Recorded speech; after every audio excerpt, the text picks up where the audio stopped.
A few weeks ago, OPPO had the grand launch of the OPPO Reno8T. Ang daming pumunta, I was there and a couple of my colleagues, but we always wondered why the OPPO Reno8T 5G was not included in the list of products officially announced. We later knew na OPPO decided to hold a separate launch for it. So yeah, nagpairam sila ng OPPO Reno8T 5G, and there's a couple of things that I discovered. Honestly, ang dami kong concerns, both good and bad, but I'll reserve all the details on my full review. Pero I will not spare you with information on the first impressions that I have because I know deserve mo yan. By the way, OPPO sent us this review unit for us to take a look at, but they did not pay us to say anything favorable or not on this video and our articles. First, here's everything inside the box.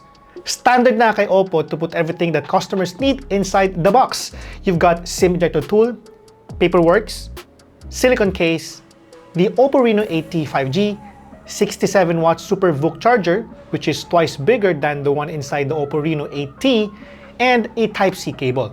I have to commend OPPO for considering to put all of these things, especially yung 67 watts charger, because marami pa rin naman sa mga customers na naghahanap nito. Now, in case you're wondering ano yung main differences ng OPPO Reno8T at saka yung OPPO Reno8T 5G, there are a few and I'll zero into these para alam nyo na agad. At the end of this video, I'll show you a quick look at the main differences that you can choose to take a photo of. Unfortunately, wala pa kaming price at the time of the production of this video kasi March 2 pa nila ito sasabihin. And yes, since this is not a review, you won't see any numerical score or verdict in this video. Just some thoughts and impressions lang muna tayo. Now, isa sa mga differences or biggest differences ay yung size ng display, which also affects its overall size. It has a 6.7-inch display compared to Reno8T's 6.4-inch. Pareha silang AMOLED but the 5G version is slightly curved on both sides. This gives it a subtle premium push, and since curved AMOLED ito, it is also safe to assume that this is going to price a little higher or maybe significantly higher than the Reno8T. Another upgrade on the 5G version, apart from the 5G, is its 120Hz refresh rate. The 90Hz refresh rate on the Reno8T is one of its major drawbacks given its steep price. Mabuti naman na this one has a higher refresh rate which puts it at par with other flagship devices. Although I could not still put this at the league with other flagship devices because this is not considered as one, it is nice to know that OPPO made some strides to bring in some flagship features. Now, in terms of performance, the OPPO Reno8T 5G is packed with a Qualcomm Snapdragon 695, which makes it equally as powerful as the Realme 10 Pro 5G that we recently reviewed on our website. Halos parehas ang performance and it should be able to fare well kapag naglaro ka ng games like Tower of Fantasy at Kart Rider Drift at medium settings at relatively good frame rates. Here are some sample game performance clips for your viewing pleasure.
Now, if you like Reno8T's cameras, especially its 100 megapixel lens, you might consider the 5G version's cameras as an upgrade, at least specs-wise. However, I need to be honest here, most of the photos I took are okay, but my expectations are not met, especially in terms of low-light portrait shots. The edges of my hair in this photo, for instance, looks muddy. Hirap ma-detect ng software yung edges kapag nasa madilim ka na environment. I guess this is only because I'm using a slightly lower software version. Maybe it can be addressed in the future. However, as I have said, low-light portrait is the only part that is a miss in terms of photography. The rest are absolutely okay, especially when you're in the right lighting conditions. Of course, I could not yet vouch for its overall camera performance because this phone hasn't been with me for more than 2 weeks. I highly recommend that you check out our full written review before making your final decision. In terms of video, this phone can let you shoot up to 1080p using the front and rear cameras. There is no OIS, but I feel that it has EIS to help compensate for the camera shakes when shooting videos. It is not perfect, but it works. Alright, so this is future me while editing this video. I just received some confirmation na wala palang OIS at saka EIS ang OPPO Reno8T 5G. So whatever you're seeing na parang stabilization right now, I'm not sure what that is. I'm not sure if that's even EIS, but it's probably the software that's trying to compensate for the shake and like what you're seeing right now. But yeah, just received confirmation na wala siyang OIS and EIS from OPPO. Lastly, the Reno8T 5G sports a slightly lower capacity battery compared to the Reno8T. It has 4800 mAh battery and the Reno8T has more than that, 5000 if I'm mistaken. It now comes with a 67-watt Super VOOC charger that the phone is compatible with. I have to say though that if you're coming from Reno8, baka new information sa inyo to, na the Reno8T and the Reno8T 5G are not to be considered as upgrades. However, these phones usually have fairly better overall camera performance. Pre-order period of the OPPO Reno8T 5G will start this March 2. As I've said, we still don't have yet the price of this device, but I expect this to be pricier than the Reno8T. With that said, what do you guys think about this phone? Do you think it's going to be a good purchase? Would you buy it, or would you prefer something else? Let me know in the comment section below. This has been Gian of Gadget Pilipinas. Thank you for watching. If you haven't subscribed to the channel, now is the best time to do so. Share this too on your social media channels and help us spread the word that we exist. All right, so thank you. Bye.